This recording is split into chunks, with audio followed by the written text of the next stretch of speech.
This next tip or trick is for my tech guys and girls, right? If you like a little bit more out of your car. So you can see that my display on the screen right now looks wildly different. And you're gonna notice that if I jump into the apps, I'm gonna have some app options that you probably don't have in your car.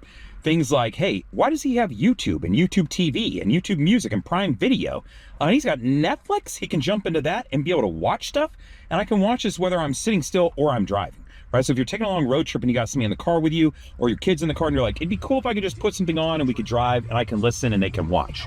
Well, that's how this works. So let me explain what this is. So let me jump back out here and I'll explain. I'm using a box to do this. This is made by Carlink Kit. This box is the CPC 200 TBox. I've reviewed a couple different boxes by these guys and this company and their sister company. They work great. They're really cool. What I like for them is just this. One, it gives me access to any app that I want.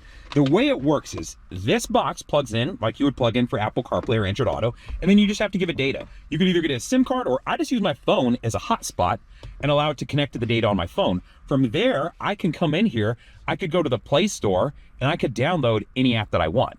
So that's the first part. If you want to download streaming apps, really cool. The other part that I really like about this is when I jump into apps like Spotify. Now you have access to Spotify on Apple CarPlay and Android Auto. But what I like is when I go into the search, I can type in a search, even when I'm driving. I don't have to use the voice command, which sometimes doesn't work that well. If you got the windows down or the music up, right, it kind of limits what you can do. The other part to that is when I jump into an artist. So we'll go to Soji here, for example.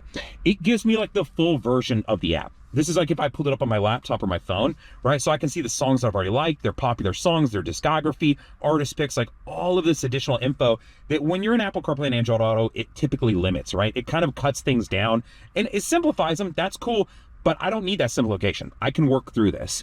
That's why I really like the Apple CarPlay or Android Auto boxes that Carlink Kit makes. So if this is something you're interested in, it is an additional cost, right? So this isn't from Honda, but I'll throw a link down in the description of the video and something up on the screen so you can get a feel for what this looks like. I can give you a coupon, so if you want to save some money on this product or another one of their products, hey, take advantage.